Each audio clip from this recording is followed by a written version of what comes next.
welcome. Thank you for joining me. This is The Catholic Adventurer with another exciting episode of The Catholic Experience. Thank you very much for joining me. Today we're doing something a little different. A little bit different.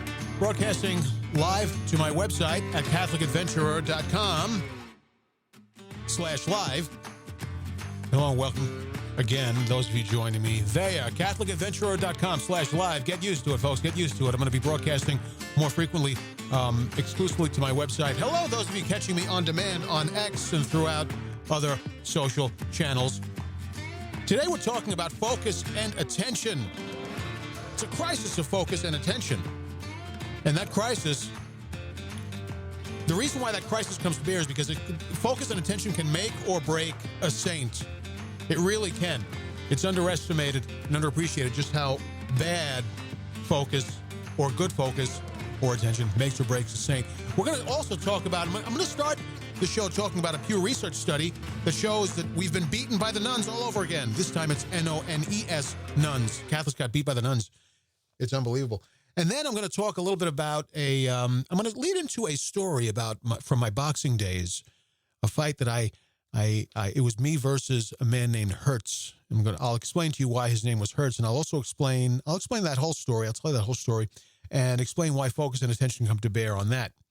Then, to top it all off, as if that wasn't enough entertainment and wisdom for you, I'm going to apply focus and attention, the lesson of focus and attention, the wisdom of focus and attention, to the question of whether or not hell exists and how many people are there. Is it loaded up? Lots of people in hell, or not really? It's probably empty, Pretty loaded show. Again, thank you for joining me. I am your friendly neighborhood Catholic adventurer. Find me on X at @ForTheQueenBVM. I'm on other social networks too, but I'm no longer posting to them. I just use them really, so YouTube and Facebook, you'll find me there, but I just use those to broadcast live to. I don't waste my time posting to them anymore. I do all of my social media postings on X. So if you want to get down with it, follow me on X at @ForTheQueenBVM. Thank you very much for your consideration. And CatholicAdventurer.com is the website. Sorry, I'm kind of juggling like 13 things here. I'm the host, the producer, and the executive producer all rolled into one, and I'm kind of juggling 13 things as I do this show. So just pardon me for these little pauses. I hope everybody's doing well. It's Sunday. I believe it's this is the last Sunday of January. Ash Wednesday is just right around the corner. Oh, you know what I also wanted to do? I'm also going to say a couple of words real briefly in a minute. I'm going to say a couple of words about to those who are experiencing spiritual darkness. Those who are experiencing spiritual darkness. That's happening a lot. But anyway, Ash Wednesday is right around the corner. I don't know if you guys have any plans for what you're going to do with yourselves spiritually for Lent this year. I would be interested in hearing from you either on X or on my Discord channel. If you're not part of my Discord channel, the invite link is in my at the header in my website. You'll also find in the link in my X bio. I would be interested in hearing what you guys plan on doing spiritually for Lent. And here's a question I really want to hear back from you on. Again, either on Discord or on X at @ForTheQueenBVM. And this is not like some trick just to get engagement out of you. I'm really curious.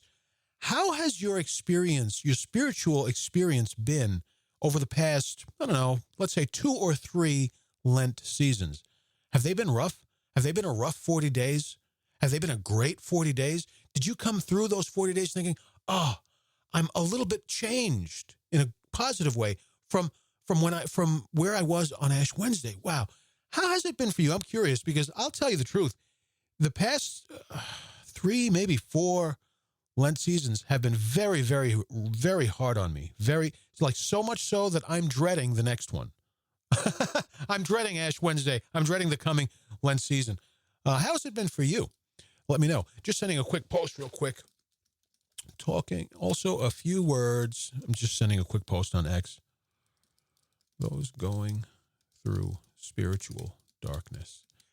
Again, at @ForTheQueenBVM on X.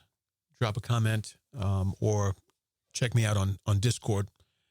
Invite link is in my bio. I really do want to hear what your experience has been like. So just like that, it was a short Advent, and just like that, like 15 minutes after Christmas, it's already going into Lent. It's so weird. The way time passes, and I mean, it was a short season to begin with, but still, between the short season and the way time passes, it's like crazy. Okay, let's get through and on with this. Talking about focus and attention first, let's chit-chat a little bit about a Pew Research study released just a few days ago, actually. And in the study, it shows that nuns, N-O-N-E-S, not N-U-N-S, nuns now make up the largest religious category. They passed Catholics for the first time in ages, with nuns making up about 28% of the population, with Catholics holding the line at about 20%. So we're number 2.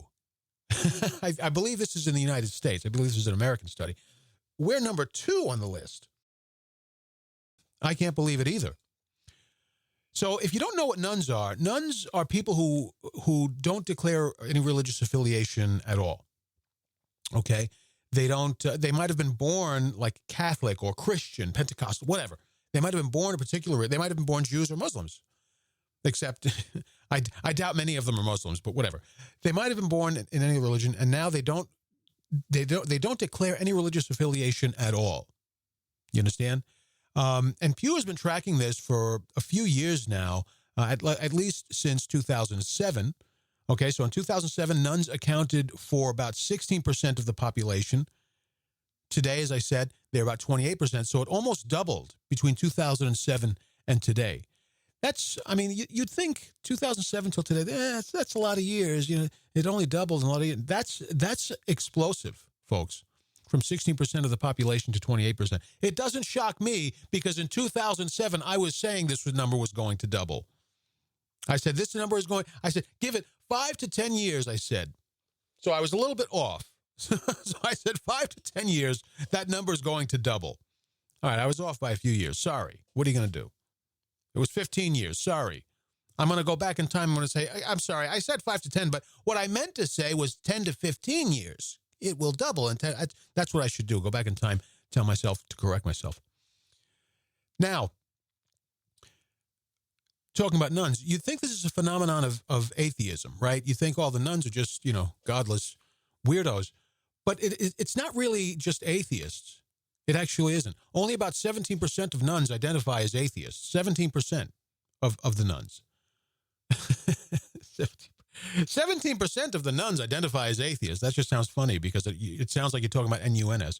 20% of the nuns identify as agnostic. So they probably believe in some kind of a God, right? But they don't know or don't believe in an organized religion. So you have 70% of nuns are atheists. 20% are agnostics. That means the majority of the nuns just identify as nothing in particular. So 20, 37, so I guess that's 63% of nuns are... we probably all know some of these folks, right? People, friends or family who were definitely born and raised Catholic, and then they just don't go to church. They don't practice. They don't pray. Right? We probably all know some of those people, those 63%, if my math is correct, right? Where they're not actually agnostic. They kind of self-identify as Catholic, or they modify by saying, well, I was born Catholic. Well, I'm a baptized Catholic. They probably see themselves as Catholics, or as I am a Catholic, but they don't see themselves as Catholic, dropping the A, capital C. I'm Catholic. I'm part of the religion, right? That's probably most of them, about 63%. 17%, as I said, are atheists. They don't know or don't believe in a God. 20% are agnostics. Probably there's a God, but we don't know who he is or which religion, or religion isn't necessary. So what are my thoughts on that? First, my immediate thought is something that, by the way, I'm going to be referencing an article by Catholic News Agency. I'll leave a link to the article in this episode's on-demand page on my website, catholicadventurer.com. You're welcome very much. So my first thought, before I actually had finished reading the article, was that this is a problem of education, and it's a failure of evangelization. I'm going to talk about those two real briefly. But first, let me continue. Another problem that may get overlooked is it's a culture. The culture has reduced religion to a philosophy of right and wrong. Let's put it that way. The culture has reduced religion to just guidelines on right and wrong, when actually religion is about correct or incorrect. Religion is not about right and wrong. It involves right and wrong, but it is not about right and wrong. Religion is about correct or incorrect. Religion is not an accessory to our lives. Religion is not furniture that we put in our hearts and souls. It's just furnishing. Religion is about being truly human or a cheap knockoff. At the end of the day, that is what it is. Then we can go into the question of, well, how do you know your religion is the right one or this religion is the wrong one? So we can get into that later. The first fundamental is that religion is about orienting ourselves to God the way he wants to be, the way he wants to interact with us, not the way we choose. I do all of my spirituality on the beach. I don't need a church. Well, okay, but then you're choosing. You're choosing. You're saying you have it over God, because God has already defined and declared how he wants to be worshiped, how he wants to come to know us, and how he wants us to come to know him, right? Through Jesus Christ, and et cetera, and so on. We can get into that in another conversation. The point is, religion is about being what God created or not being about what he created. It is not about merely right and wrong. Why am I harping on that so heavily? Because it's 2024. Western civilization, or civilization in general, has been soaked, right, marinating in Christian principles for 2,000 years, okay? There is no longer a question of, is murdering someone right or not? Is murdering someone wrong, or is it just rude? There's no question about that anymore in the civilized world. Is helping your neighbor a nice idea, or is it something you really, really should do? Or is it something you don't have to worry about? Is feeding the poor important? Is educating girls important? And so on and so on. 2,000 years, the West has been steeped in Christian morality, Christian principles, steeped in the moral code of the gospel of the Old Testament, of Moses and Jesus Christ, and so on. 2,000 years. So people today think, well, I don't need religion to know right from wrong. Really? Because most of your idea of right and wrong comes from religion. In fact, it comes from Christianity. To broaden it, it comes from the Judeo-Christian tradition. I don't need religion to know right from wrong. Well, your knowledge of right and wrong comes from religion. And detached from, and the other thing is, as I said, religion isn't just about right and wrong. It's about correctness and incorrectness. Right and wrong is part of that, but it's not the whole of it. Right worship of God is another big part of it. So that's problem number one. I know I mentioned it last, but only because it was the most important to me. The major problem here with nuns is that we live in a culture where people think, well, I'm all grown up now and I can walk by myself. I don't need religion to find God.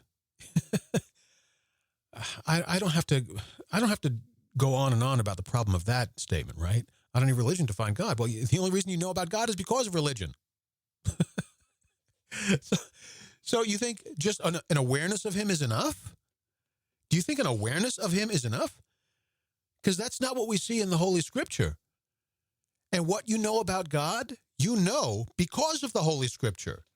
So if the Holy Scripture is enough to tell you that, right and wrong is important, we should do right and avoid wrong, and God exists, there is a God. Well, if sacred Scripture is authoritative enough to teach you those things which you hold, and 63% of them do, then sacred Scripture should be trustworthy enough to teach you this: knowledge of God is not enough. Right and wrong is not enough.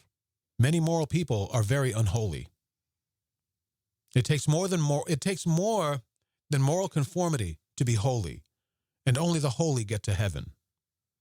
Well, if only the holy get to heaven, then who gets to hell? Well, we're going to talk about that at the bottom of the show. Let's not get ahead of ourselves.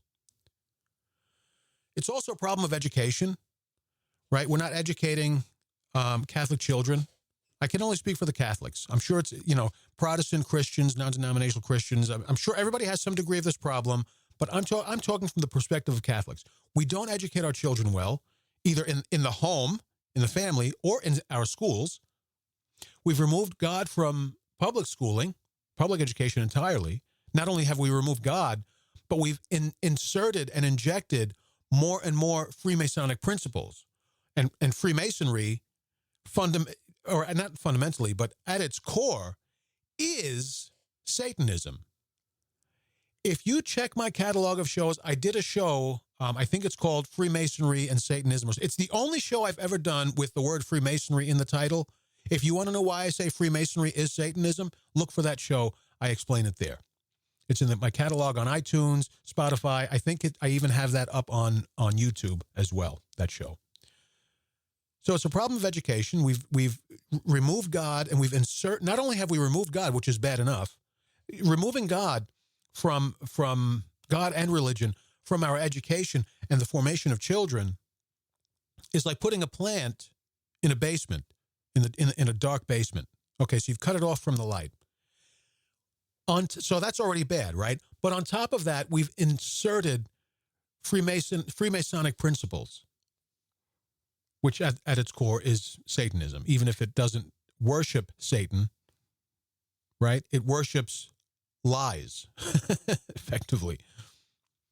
And it's a failure of evangelization. Now, here's something close to my heart, because the only reason I do this is because evangelization is important to me. The rise of nuns is because, number one, as I said, a problem of education. Number two, another problem that gets overlooked is that we live in a culture that misunderstands what religion is and what it's for and what it's about and why it's important. It's not about right or wrong, not really. It's about correctness or incorrectness, being truly and fully human or being a cheap knockoff. And then number three, not in any particular order, but number three is a failure of evangelization. I want to say this to any agent of the church who happens to be listening to this. The church will not effectively evangelize if the church fails to get a clue at the local level. If the church fails to get a clue at the local level, the church will not effectively. You'll continue to spin your wheels, right? Like a gerbil on that spinning wheel inside of his cage. Yes, you'll spin your wheels. Great. You'll get a lot of press. You'll raise a lot of eyebrows. You won't convert a single soul. Now, that's a pretty bold statement. Who the hell do you think you are, Catholic adventurer? Well, first, I'm someone with 30 years of experience in this game, so I know everything that you guys do wrong with evangelization. So I have a great idea. Let's go out and evangelize. Let's send somebody to speak at all the masses. Oh, great. So you're evangelizing people who are already in the church. Brilliant. Brilliant. Yay. Yay. Great idea. Yeah. Come on, man. I'm sure, I know, in fact, I do know personally that there are dioceses, plural, that do decent work in evangelization. But the reason I say the church has to get a clue is because the church and everyone in the church is going to be nodding their heads when I say this. Are you ready? Here we go. The church fails to think outside of the box of its favored paradigms. The church needs to think outside of the outside of the boxes of its favored paradigms. Your websites should not be digital versions of your Sunday parish bulletin. That's ridiculous. Ridiculous. What a waste of resources.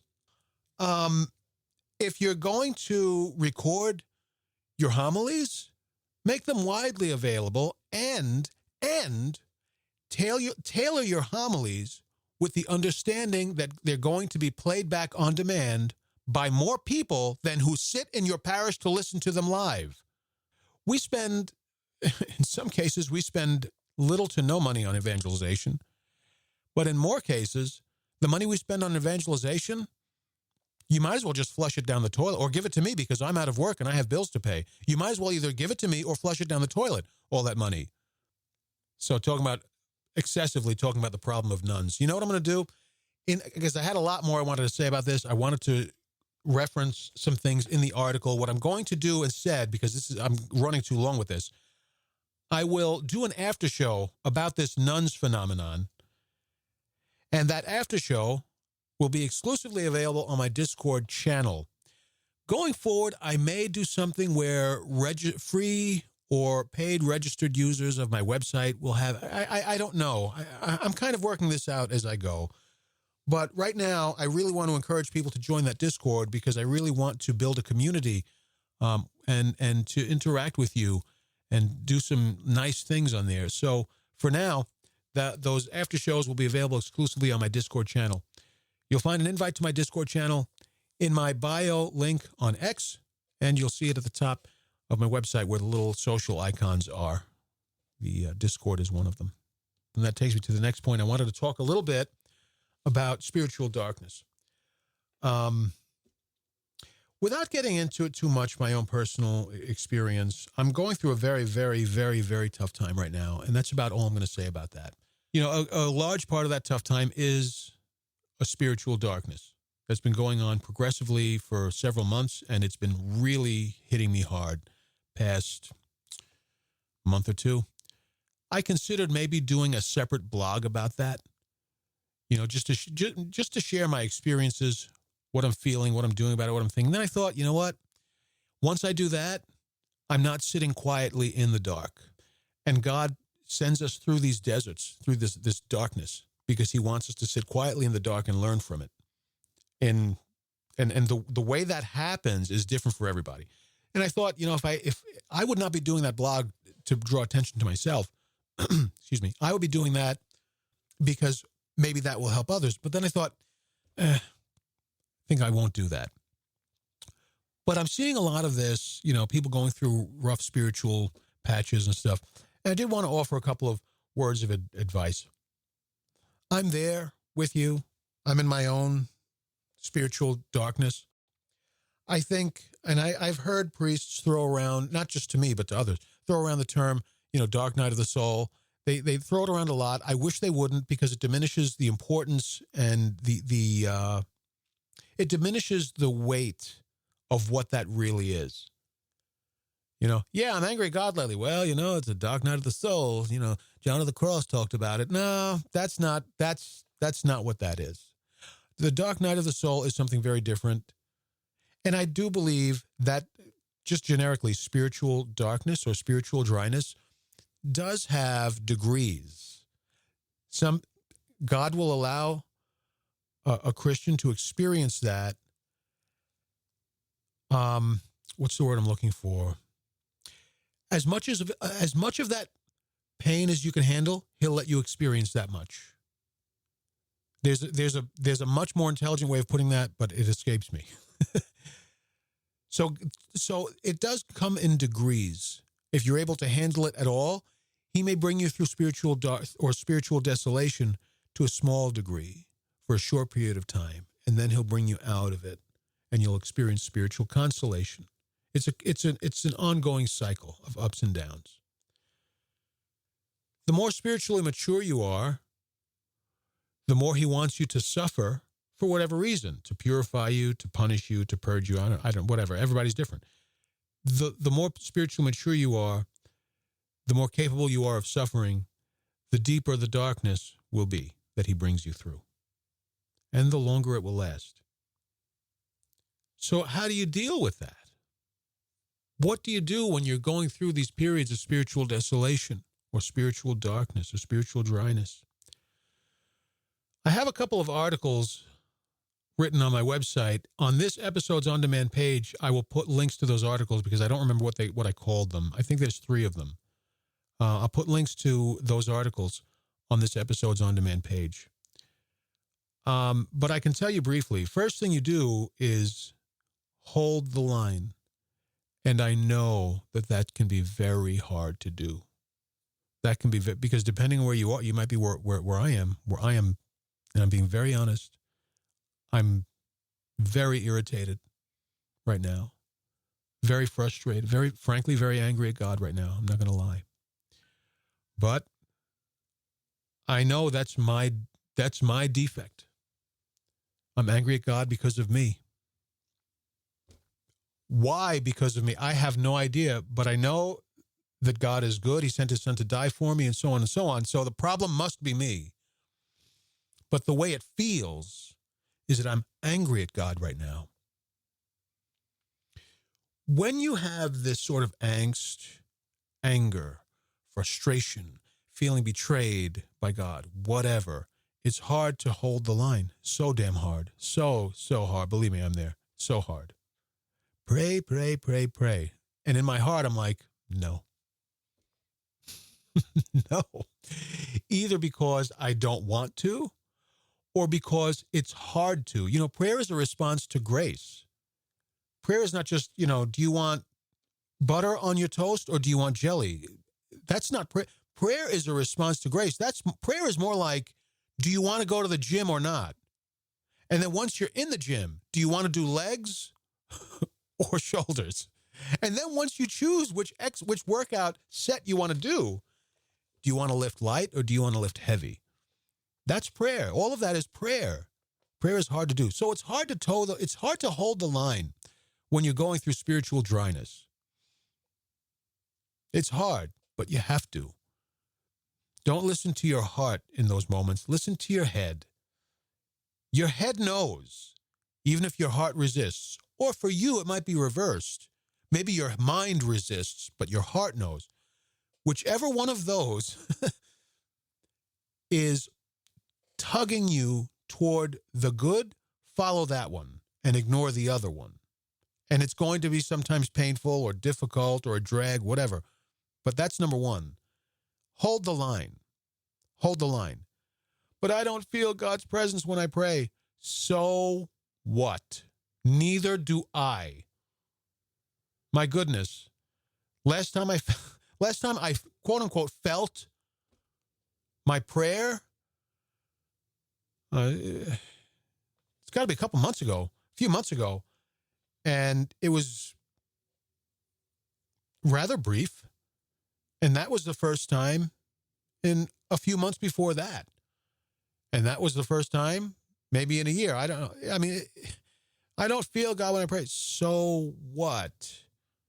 You do it anyway because you need that lifeline. And these moments of spiritual dryness won't last forever. And sometimes after God brings you through it, or sometimes while you're still going through it, he may let you feel his presence during your prayer. It may be very brief. It may be momentary, but it will be significant. You understand? It'll be worth the wait. It'll be significant. So hold the line, especially when it comes to prayer. Certainly when it comes to the practice of the faith. I don't feel like going to Mass on Sunday. Tough. Get your ass up and go to Mass. I'm sorry. Sorry to be the spiritual daddy, very direct and stuff, but get your ass up and go to Mass. I don't feel like it. So you have to be there. God calls us to be there. Be there. Because if you think you're going to get better by skipping Mass, no, you won't. You're going to get worse. And this is part of the trial. This is part of the trial. Will you hold the line? Oh, you of little faith, why did you doubt? Keep your eyes on Jesus. Or, like Peter, if you're attentive to the storm, focus and attention, if you're attentive to the storm, if you're focusing on the wind, you'll sink. God knows if you're going to sink or stand. He knows. He's testing you, but not because he doesn't know. He doesn't need to test you. He needs you to know. He needs you to know who you really are. My friends, that is a hard lesson to learn. First, because of our pride, because of our ego, because of our arrogance, because of our vanity. Hard lesson. Hard as in it's difficult to get there to the lesson. But it's also hard because you'll probably not like what you learn once you do get there. So, God takes us through these trials, not to prove who you are to himself, but to prove who you are to you. It's tough. It's tough. You think Luke Skywalker had it bad being trained by Yoda over there in, what was that, Endor? I don't remember where he went. It wasn't Endor. Anyway, This is much harder. Much, much harder. Number one, hold the line. Pray. Practice of faith. And number two, and I don't know how to explain this. This will probably be the last point I make on this. I don't know how to explain this, but you take it and apply it yourself. Learn from the darkness. Learn from the darkness. Learn from the darkness. God will probably allow the devil to vex you psychologically or maybe emotionally.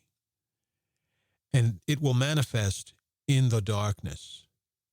It will manifest, not in a dark room. I'm talking about interiorly. That vexation will manifest in the darkness. And then it's game time. You're playing with the big boys. Why?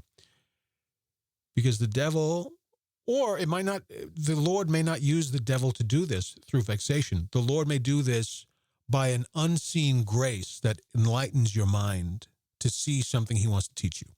Could happen that way too. But sometimes he allows the devil to vex you, right? Then you're playing with the big boys because now you have to discern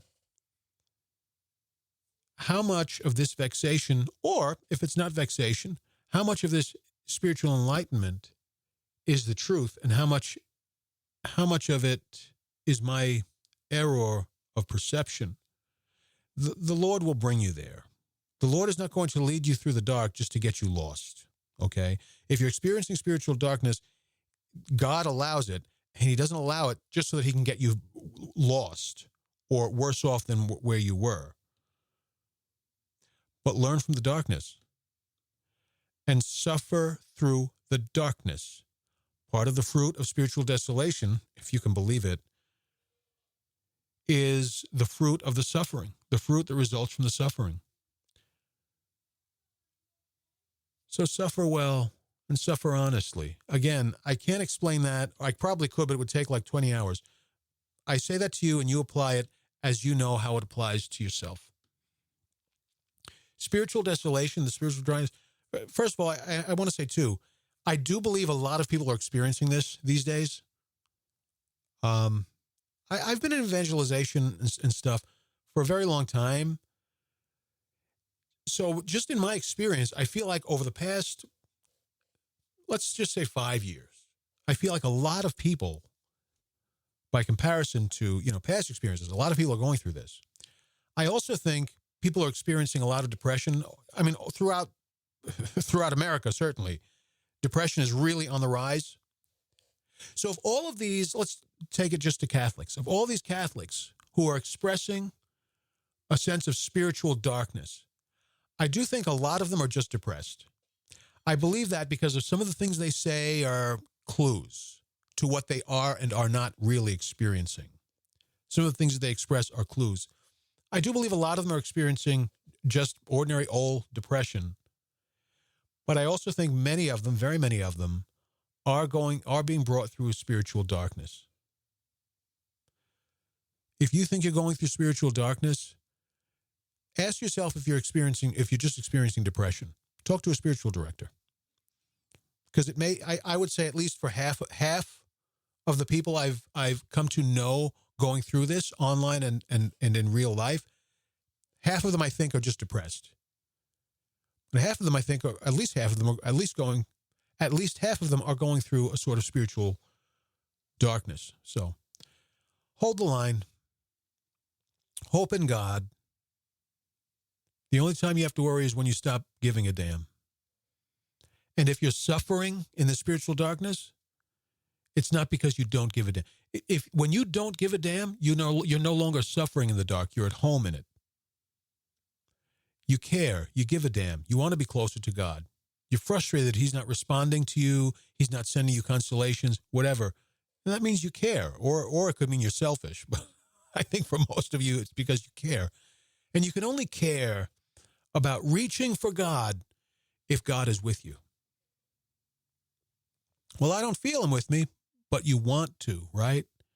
You can only have that desire if God is with you. I think St. Teresa of Avila said that. That's not me. I think that's Teresa of Avila. Or it's me and I'm a genius, but I don't think so. Teresa of Avila, I think, has gone through this. Mother Teresa gone through this.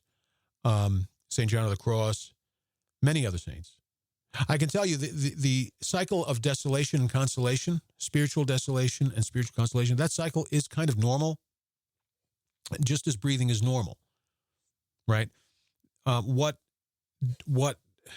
the severity is the severity will differ, but the cycle really, to anyone who's trying to be holy, for anyone who's trying to be a better Christian, Catholic, that cycle is normal.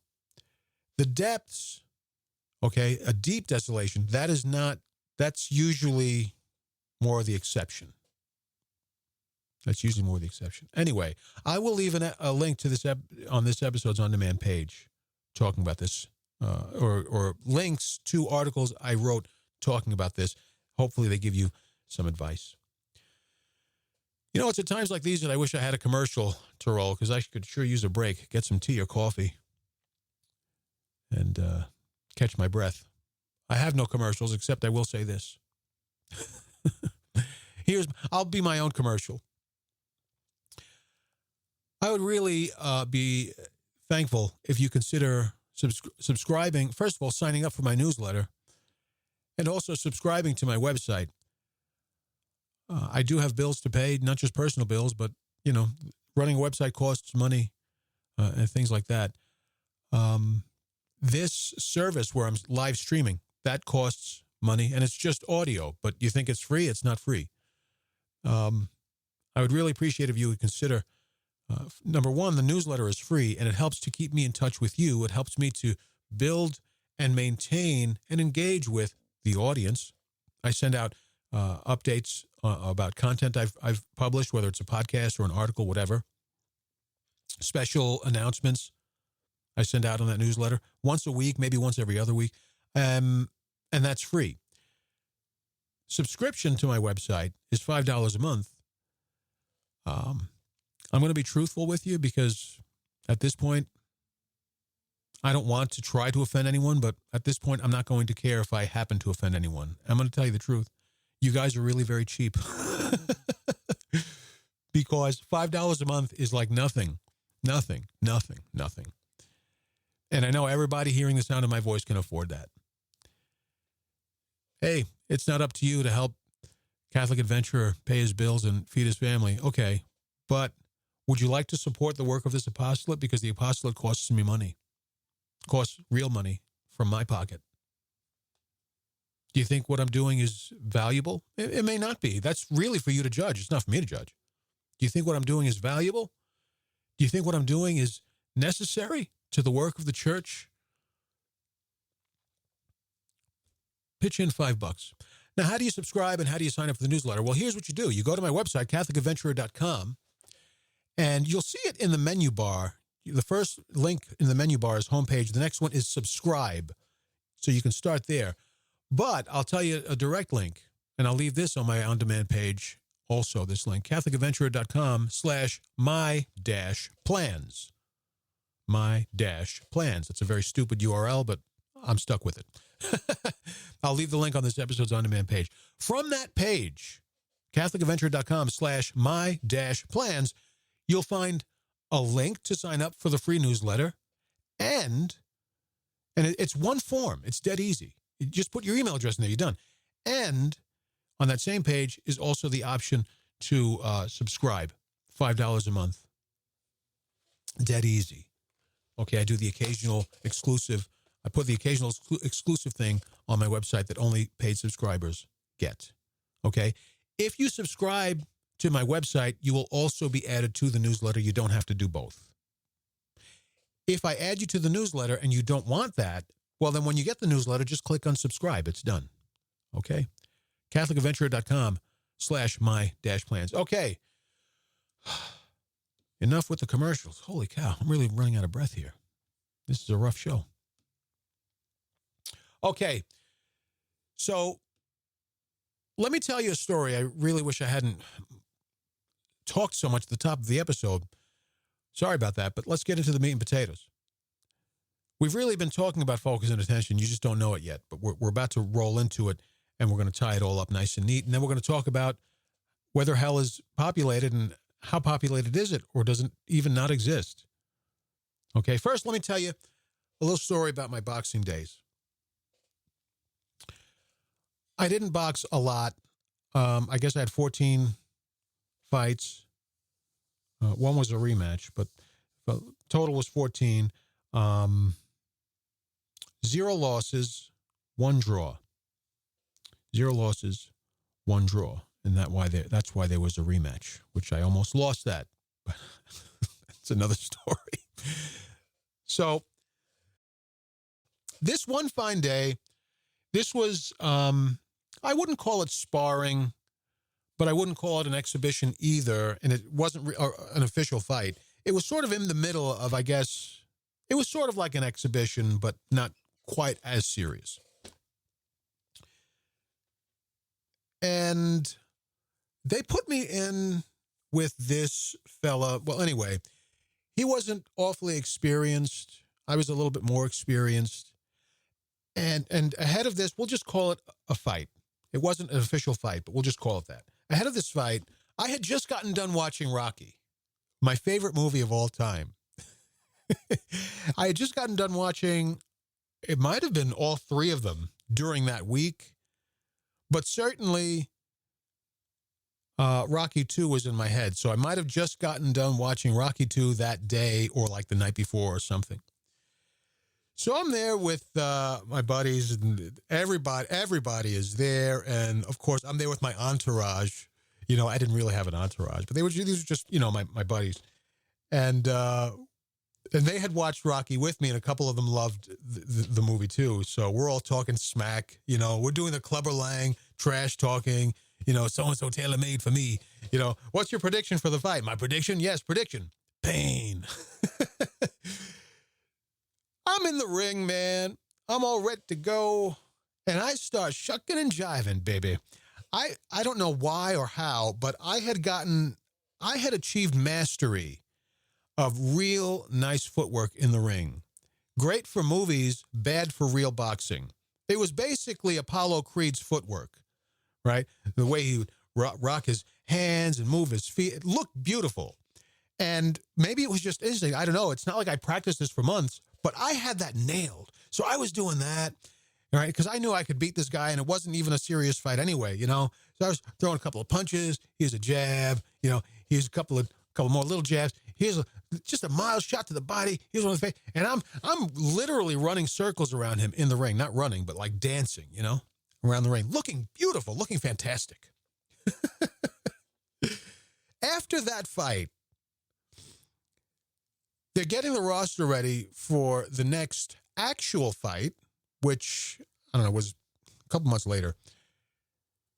Guy comes to me and he says, "Hey, I saw you had some moves, so I put you in the ring with Hertz." He saw that I had some moves in the ring, overestimated my quality, and put me in the ring with Hertz, who was an animal. Now, Hertz's real name was Hurst, but we called him Hertz because he had this unbelievable savage strength, and nobody knows why. He didn't go to the gym. It's not like he was, you know, he didn't take that injection that Captain America got. Nobody knows why he was that strong. But first of all, he was dumb as an ox. He was dopey as an ox, and he was a little stronger than one. Nice guy, very jolly guy, you know, not hateful or anything. Very jolly guy, a little annoying, but nice guy, dopey, but strong as hell. And, you know, you didn't even want this guy patting you on the back, just being friendly. Hey, how's it going? You know, patting you on the back, because you would need a spine realignment when this guy patted you on the back. He was like an ogre. It was unbelievable. Now, because I oversold my real quality in the ring with my tremendous footwork, I have to tell you, beautiful footwork. Hey, I saw you had some moves in there, so I put you in the ring with Hertz. Now, Hertz was not a great boxer. He was a hard hitter. He was a very hard hitter. I am not a great boxer either, but I was better than him.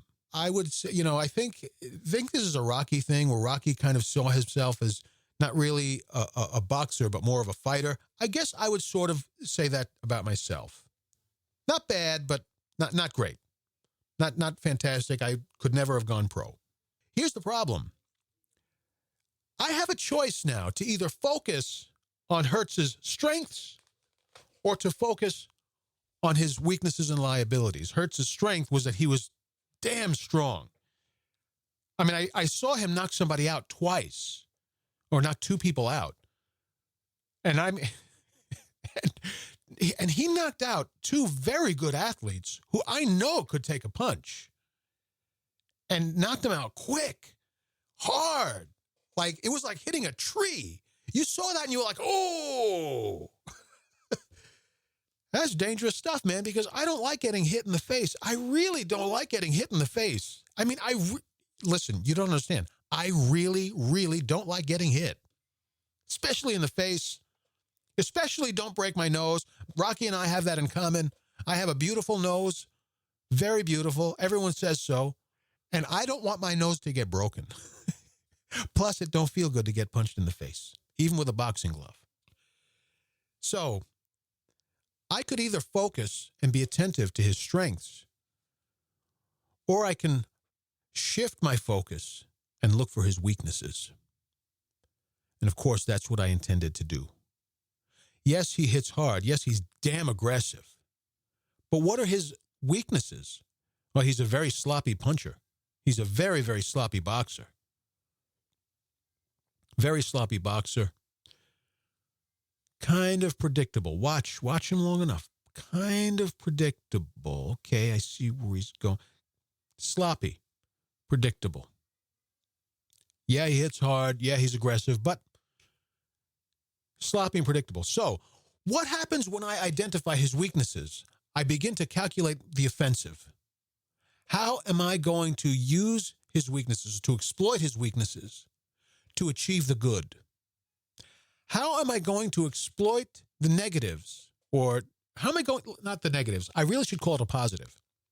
The negative is his strength. He's very strong. The positive, for me, is that he's a sloppy boxer, right? And he's very aggressive, or he's predictable.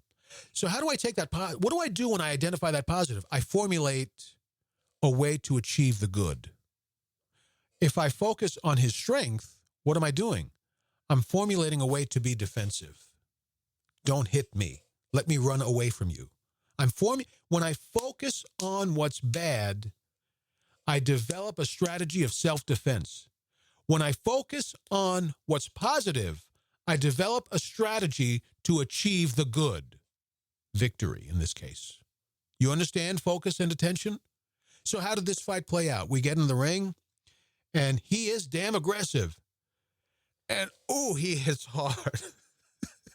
I took one shot to the body. I was like, don't do that again. That one really hurt.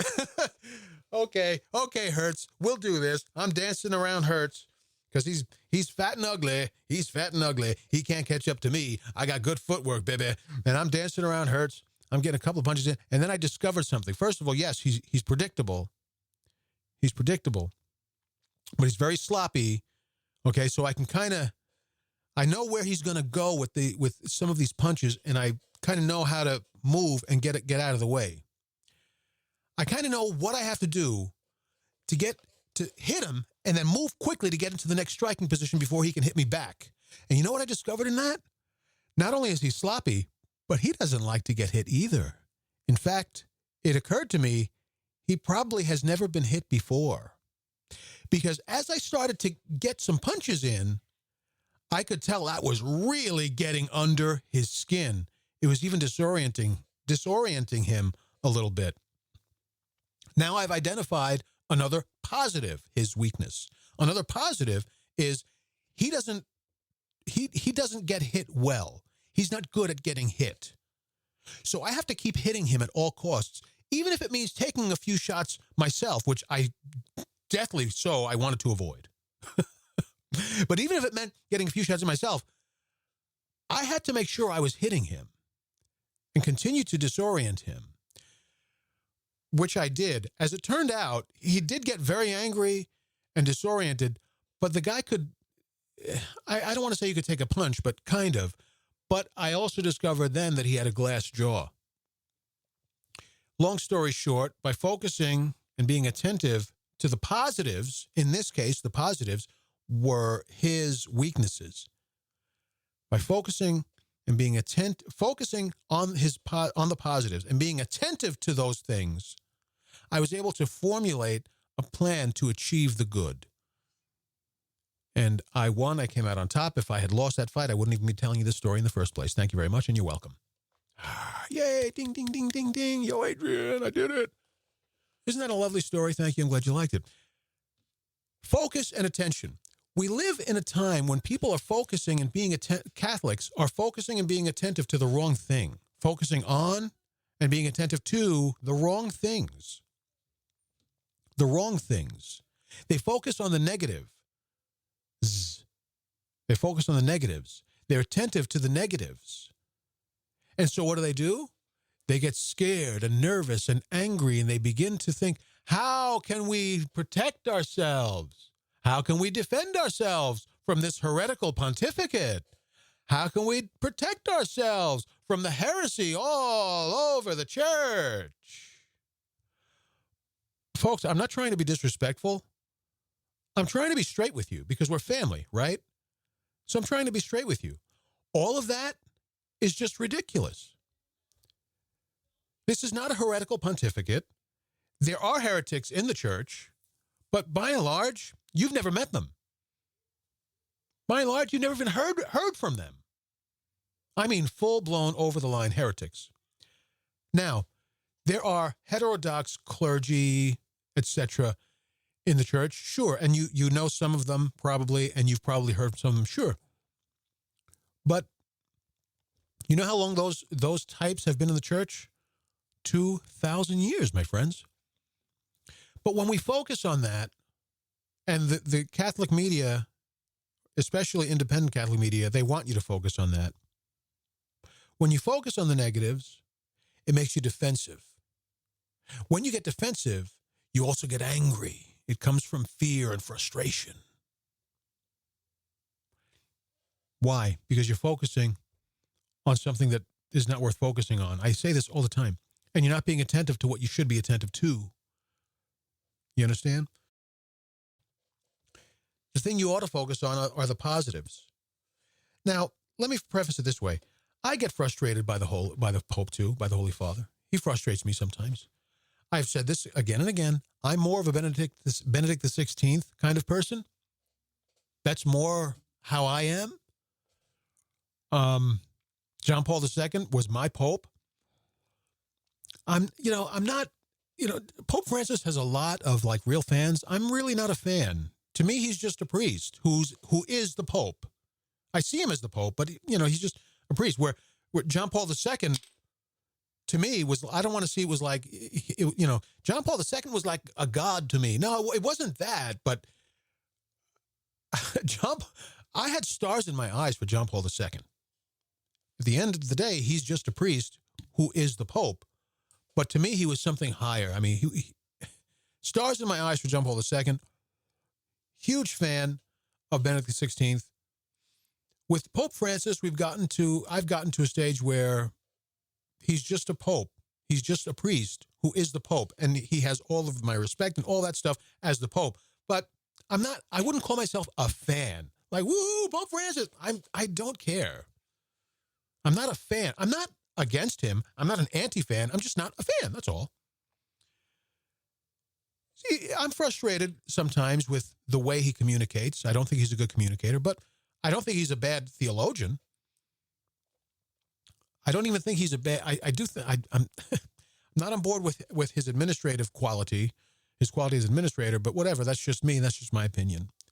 Point I'm trying to make is, I don't focus on Pope Francis. Like, oh, Pope Francis is so frustrating. He's a poor communicator. I don't like how he administrates the church. I could focus on that, but why? What's the point? What's the gain? I'd rather focus on the positives. The positives of being Catholic, not the positives of Pope this or Pope that, because the Pope is just the Pope. We're always going to have one. Right now it's Pope Francis. The next one will be somebody. We're always going to have a Pope. The Pope is just the Pope. Since we'll always have one, there's no need focusing on that. I try to focus on the faith.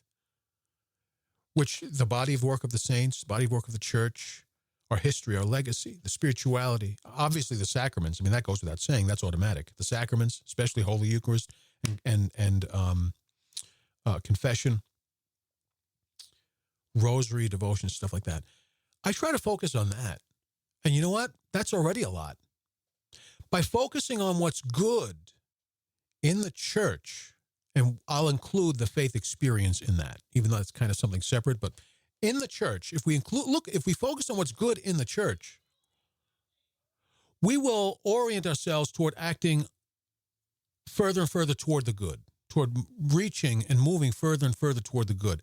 If we're focusing on what's negative, what we'll do instead is we'll become defensive. And people are doing that right now. People are running and hiding in the traditional Latin Mass because they're becoming defensive. No, we're not. We're focusing on what's good in the church. But you're not. Because the liturgy is the liturgy is the liturgy is the liturgy. The traditional Latin Mass and the so-called Novus Ordo Mass are the Mass. Sorry for that pause. I was just being beckoned for breakfast. I guess my wife thinks I'm just talking to myself up here. She probably doesn't realize I'm doing a broadcast. The Mass is the Mass is the Mass. It shouldn't make a difference which Mass you go to. One time when I was a kid, I was away at my aunt's house, and I had to go to Mass, obviously. I went to the Mass at the church down the street from her on the corner of where her house was. And to my surprise, the Mass was in Spanish. You know what? It was still the Mass. I didn't know what was going on, and I was young too, so I didn't know the liturgy as well as I know it now, you know. So I was young, but I was present. I saw a copy of the readings there in the pews in English, so I read them in English, and it was still the Mass, and I was still present, and the Eucharist was still the Eucharist. Which Mass you go to doesn't matter as long as it's a valid Mass.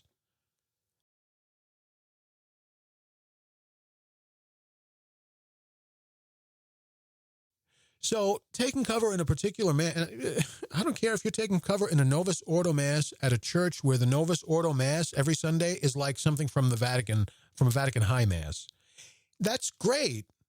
That's great. I would like that too. But if you're doing that to take cover, if you're doing that in response to a focus on the negatives, listen, take your hide to a different parish where the Mass is valid, but more boring to you. More boring to you. And I know how that is. Believe me, I know how that is. And force yourself to suffer through it. Because you're going to force yourself also to focus on what's good about the liturgy instead of focusing on the superficials of it. You understand what I'm saying? When we focus on the negatives, oh, the Pope said this. Oh, the Cardinal said this. Oh, Cardinal Fernandez. Oh, the Mass. And I know there's Mass ridiculousness throughout the church. I know that. It's really not as widespread as you think, but I know that it's there. I get it. It infuriates me.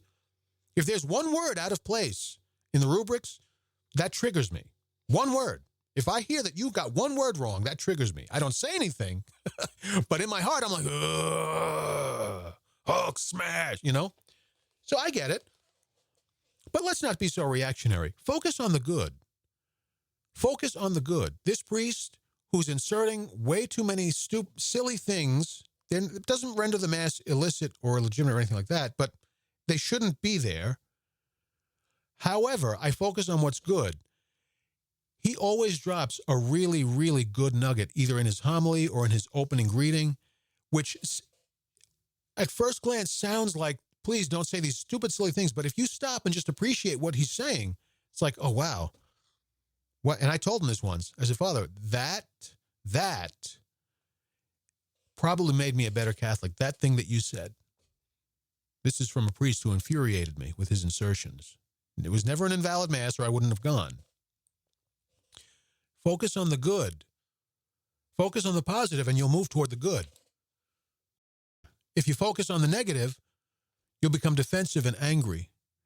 You'll overreact, hyperreact. You'll miscalculate.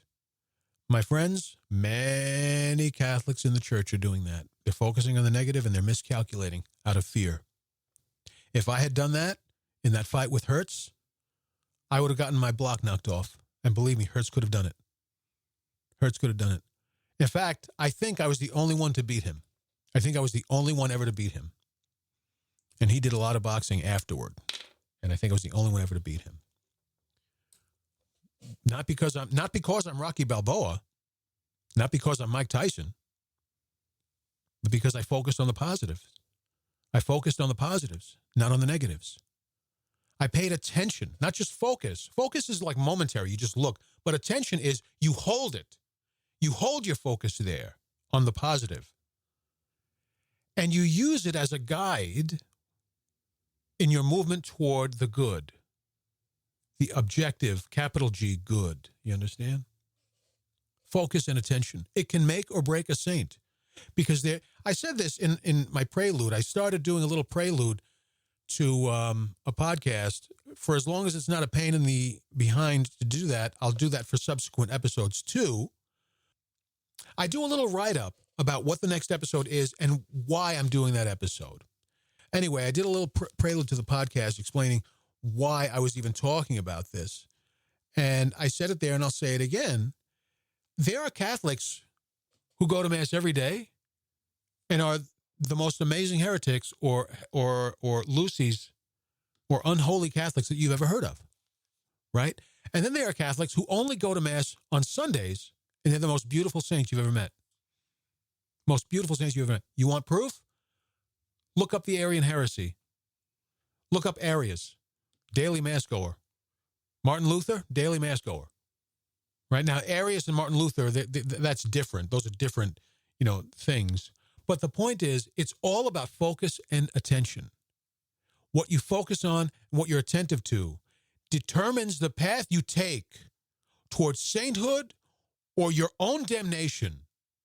And that's just the way it is. There is no middle ground.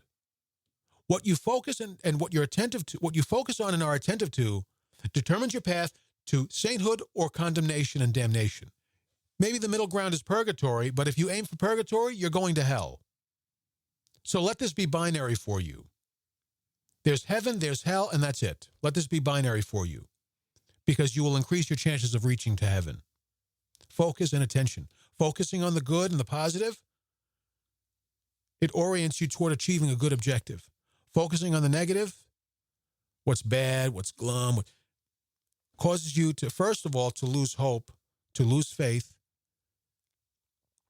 and ultimately to lose yourself.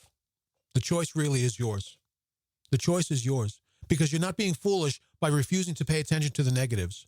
Because half of the negatives you're paying attention to aren't actually negatives. It's just how you're seeing them, or it's how they're being delivered to you. You're not being foolish or even foolhardy by turning that off. You're not being foolish by not being bummed out over rain outside. Just take an umbrella. Now shut your mouth and go out there and get over with, right? You're not being foolish. You're being wise. You're being wise in the character of God himself. You're being that wise by ignoring what's negative and focusing instead on what's positive. Now, as soon as I can find my notes from a story on ncregister.com. Now, I'm going to apply focus and attention to this huge and heavy question. What does the Catholic Church teach about the occupancy of hell? Again, from National Catholic Register, written by Ralph Martin. I wonder if that's the Ralph Martin. I'll bet you it is. Anyway, Pope Francis stirred up controversy with his informal remark concerning hell that he made on January 14th in an hour-long live interview with a popular Italian television program.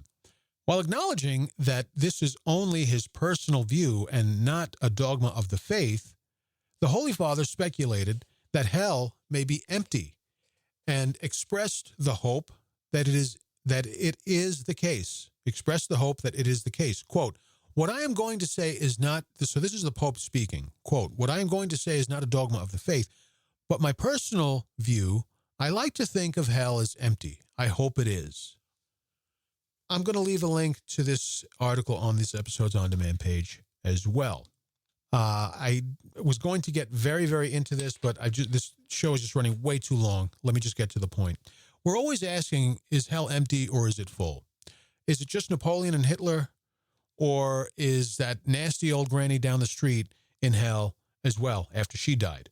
Like the Pope, And some of this, I'm going to get very personal with you. Like the Pope, I also hope that hell is empty, but I know that it isn't. But I hope that it is. I hope that God's mercy is infinitely great, but we are also infinitely stupid. If people wind up in hell, it's because of their choices. It's because they have moved outside of God's reach, not literally, but they've moved outside of his reach by choosing against his grace, against his mercy, and so on. I would like to believe hell is empty, and I would like to believe that God's mercy is so great that he could catch the souls of the people that I knew and loved who died outside of grace. Hopefully he can catch those souls before they fall into hell. Hopefully his mercy is so great that these people who rejected God or rejected the faith, or they didn't reject it, they just never practiced for 30 years, whatever, I don't know. Hopefully his mercy is so great that he can rescue even them. There's a friend I had, he was definitely an atheist. What kind of an atheist he was, I don't know. Did he really believe in God but just rejected him? Or was it really a failure of his intellect to actually believe in God, which is kind of more innocent than just rejecting him? I don't know. But he died too young.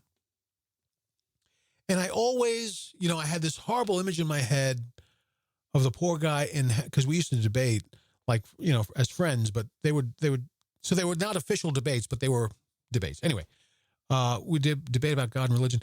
And I had this horrible image in my head. I think this might have been a dream that I had, and it just stuck in my memory, of him in hell now,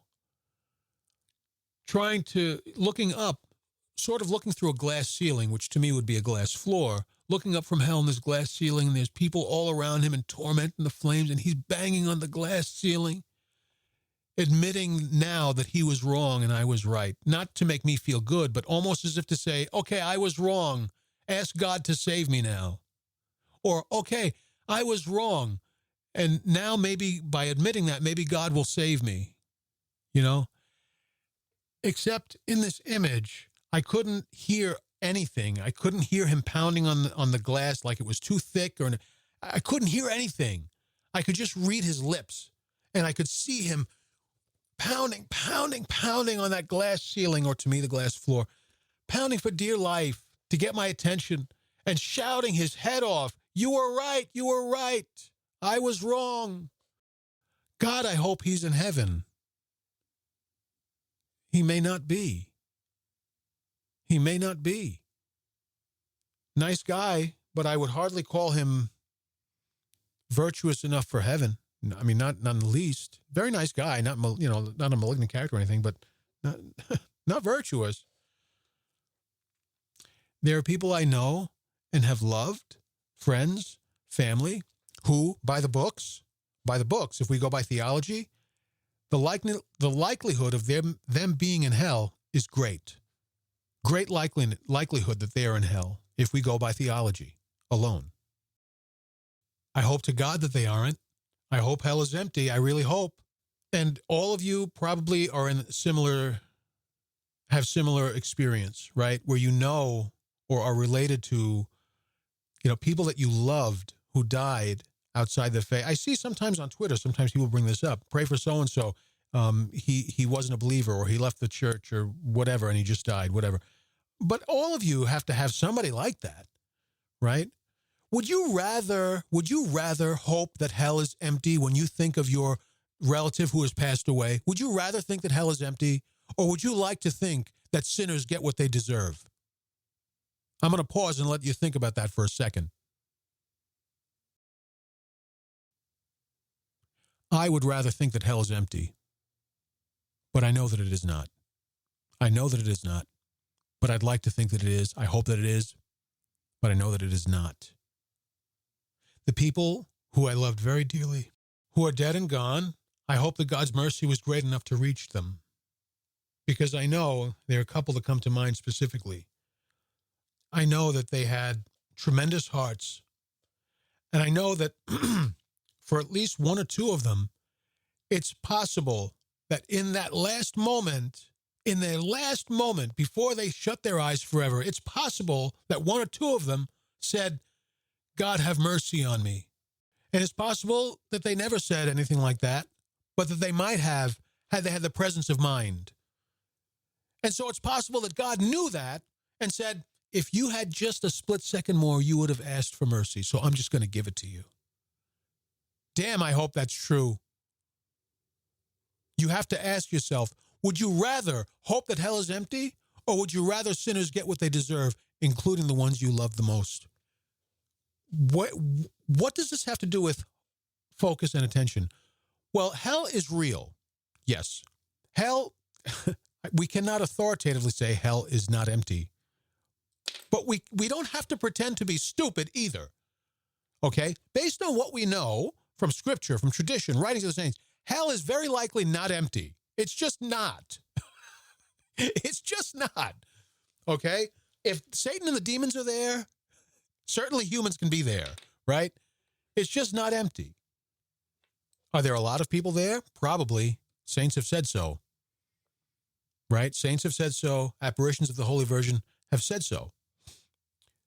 Now, we can either choose to focus on that and be attentive to that, or we can focus and be attentive to something positive, God's mercy.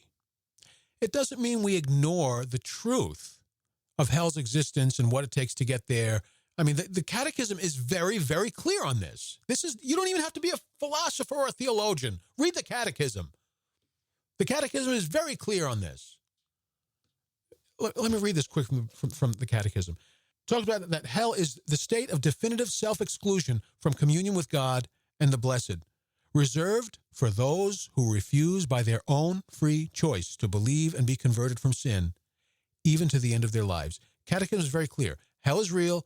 People can actually go there. Yes, that's true. We don't have to ignore the truth, but let's focus on the positive, that God's mercy is real and true and infinitely deep and broad. And we can still wind up in hell because we can still reject it, his mercy. We can still reject it by our choices. But I try to focus on the positive. You know, these people that I knew and loved, that by the theology, it's a high likelihood that they're in hell. And also by the theology, it's a possibility that they got to purgatory. However slim that possibility is. Hey, God made the world from nothing. Jesus Christ was incarnate in the womb of a virgin.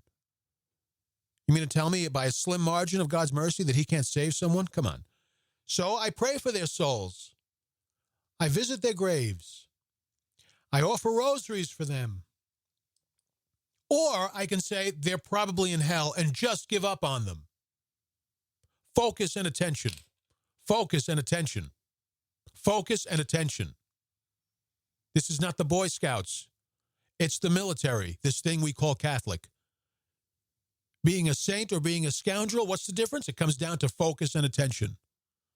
What has your focus has your attention. What has your attention has your heart. Is it taking you to someplace positive, or is it taking you to someplace negative? Don't think for a second that because you say 30 rosaries a day and you go to 7 masses a week, don't think for a second that's going to make you a saint. Because the devil can the devil cannot physically stop you from going to mass. But you know what he can do? He can very easily divert your focus, confuse your attention very easily. My friends, he's doing it all over the church, all over the church. You want to talk about how the enemy has invaded our camp? He's done it by confusing people's focus and attention. All over the church this is happening.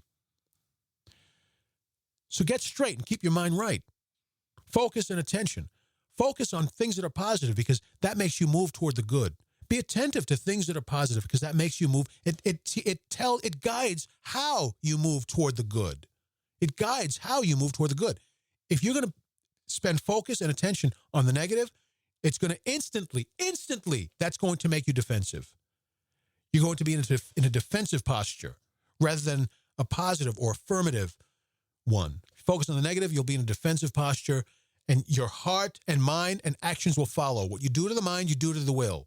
If your mind is ill-focused or unfocused and attentive to the wrong things, your will follow.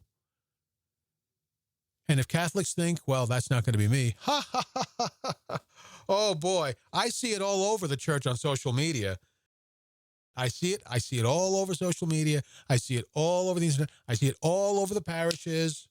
That's not me. Oh, you want to bet? You better ask the Holy Spirit, my friend. You better ask the Holy Spirit. Here's what you do. Homework assignment. Ask the Holy Virgin under her title of Our Lady of Sorrows. Ask her, is my focus and attention correct? Where is it wrong? Ask her. Ask her. I promise you she's going to answer you. Not in that moment. Probably not in that moment. She's probably going to make you wait for the answer, but she's going to answer you. Focus and attention. If you want to be saints, focus and attention is where it's at. Focus on the positive. Be attentive to the positive things, because that will make you, that will not just spark your, it won't just orient your will and desire. It will also guide your will. It will guide your will, not just to reach for the good, but how do I get there? How do I get there? How do I win this fight? Focus and attention, focus and attention, focus and attention. You understand? Last call. Follow me on Twitter or X at ForTheQueenBVM. Check out my website, CatholicAdventurer.com. You'll find links there to sign up for my newsletter, subscribe. If you're catching this on demand, thank you for doing so. I'm all over the place, whether you see me, get me on iTunes or Spotify. Thank you very much. Join my Discord channel. Link is in my bio on X or on my website. After show is forthcoming. I'm probably going to do that in a few hours. Probably do that a little bit later on. God bless you. God be with you all. Thanks for listening. Bye-bye.